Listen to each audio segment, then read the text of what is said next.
Hi, it's Dwyer, gamblersadvisory.com. There's a fight taking place tomorrow. I already have a video up for it. It is champion Kelly Pavlik against underdog Sergio Martinez. And I'm predicting that Kelly Pavlik loses his crown. I'm taking Sergio Martinez in this fight.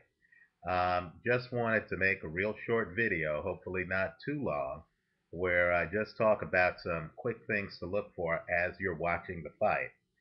Um, I believe that there's no way to beat Kelly Pavlik if you stand right in front of him, right? Kelly Pavlik is the bigger man. He has the longer reach. He has a pretty good jab. He has more power. He's very strong, right? Of course, all of that is above the waist. I believe this fight is going to be fought below the waist. Sergio Martinez has the vastly superior foot speed. Sergio Martinez can throw punches on the move. Sergio Martinez is a very analytical counterpuncher who also throws combinations. And make no mistake, the two judges I trust the most, my two eyes, uh, believe that Sergio Martinez beat Paul Williams in his last fight. And I also feel that Sergio Martinez clearly beat Kermit Cintron by an even wider margin when they fought. Simply put, Sergio Martinez, who somehow has been below radar, is really the best fighter at 154 pounds. And I'll even go further. Since he, in my opinion, beat Paul Williams, I believe that if, in fact, let me say when, he beats Kelly Pavlik, and you're getting better than even money odds by taking Sergio Martinez in this fight, I believe Sergio Martinez will be the best middleweight on the planet. Um, Guys who play soccer, in my opinion, have a huge advantage in the sports of boxing because they know how to coordinate their feet with their hands. Now, Sergio Martinez, what I want you to look at is balance. I don't believe a fighter over 25 can really be taught to change his balance. I believe Kelly Pavlik can't hit hard on the move.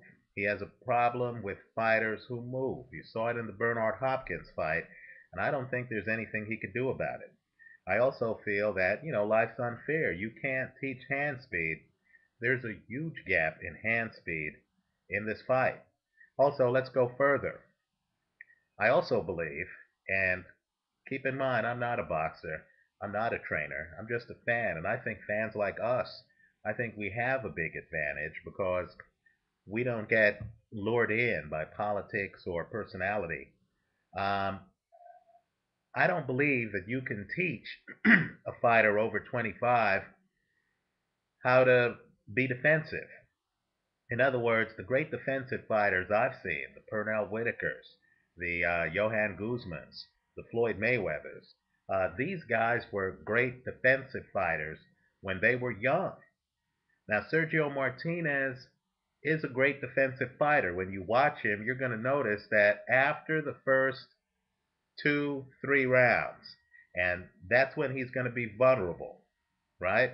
After the first 2 or 3 rounds, I believe Martinez is going to have Pavlik completely timed, and you're going to notice that Martinez, when he has a fighter timed, is actually able to drop his hands.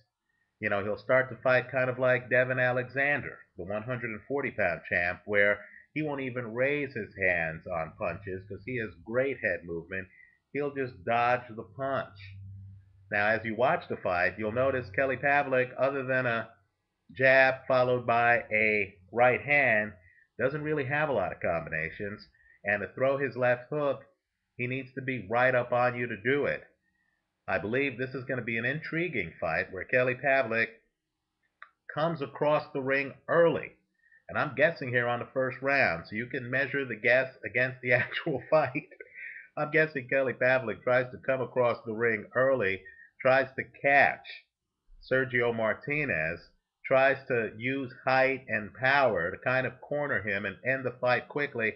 Then he's going to find out that even though his nickname is the Ghost, he's not the Ghost in this fight. There's a big difference between a very good fighter like Kelly Pavlik and a great fighter like Sergio Martinez. I think you're going to see greatness. Sergio Martinez is going to move, but he's not going to run.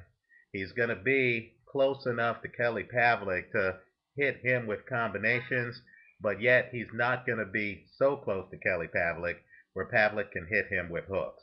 If you're going to bet on this fight, I believe your main bet is Sergio Martinez to win the fight. If you want a straddle, I would take Kelly Pavlik by KO. In other words, I believe Sergio wins the fight. I believe that's the most likely outcome you're going to get. I believe it's plus 150 odds right now, 1.5 times your money. If you're a straddler, throw some money on Kelly Pavlik by knockout. I do not see the favorite, Kelly Pavlik, and I believe the fight's in Atlantic City where Pavlik's popular. I do not see Kelly Pavlik outboxing Sergio Martinez. Simply is not going to happen. Gotten a bunch of emails telling me how's this fight different than the Paul Williams fight. Paul Williams is a completely different fighter than Kelly Pavlik. Yes, they're both volume punchers, but Williams much faster foot speed. And let me just point out that if you look at the Williams film, you're going to see that Williams, quite frankly, almost went down several times in that fight. In fact, he did go down in the first round. And I thought it took really Paul Williams' incredibly high rate of work to even make that fight competitive. Kelly Pavlik doesn't have the same level of work. He doesn't have the foot speed to apply the same level of pressure. And, don't be surprised if he gets severely exposed in this fight. I like Sergio Martinez. This is the second video I'm making on this fight. Just think in terms of balance and foot speed. As you watch the fight, think in terms of below the waist. And if you see Martinez starting to drop his hands in front of Kelly Pavlik, if it looks like Martinez has figured out that if you're mid-range from Kelly Pavlik, he could only hit you with the right hand and you can literally stay outside of his jab so he doesn't get the rhythm to throw that right hand. If you see Martinez dropping his hands at the start of the third round, understand this fight is over. I expect Martinez to be the next middleweight champion, and enjoy the show because, quite frankly, the two fights I named, Martinez against Cintron, which was ruled a draw, and Martinez against Paul Williams, those are the only blemishes on his record since, as a young man, he fought Antonio Margarito, and since Margarito was recently busted, we don't even know if that fight was clean. So Sergio Martinez, in my opinion, is an unbeaten fighter. Certainly anyone who saw the Cintron fight realizes that that fight was an utter travesty. I believe even the Paul Williams camp understands that his fight against Williams was a very close fight, and of course, Williams at that point was considered the most feared man in boxing. So think in terms of balance. I don't believe there's anything Kelly Pavlik can do. I don't believe there's anything Pavlik could even work on in camp to prepare him for the coordination and balance difference between himself and Sergio Martinez, who quite frankly also has the better stamina. So while Pavlik looks better from the waist up, quite frankly, it's from the waist down that's going to decide this fight, and I believe it's a mismatch. I'm taking Martinez. Let me know your thoughts. If I'm wrong, punish me, come back, let me know how terrible I am. But if I'm right, give me 5 stars and visit me at gamblersadvisory.com and predictboxing.blogspot.com. Thanks for watching.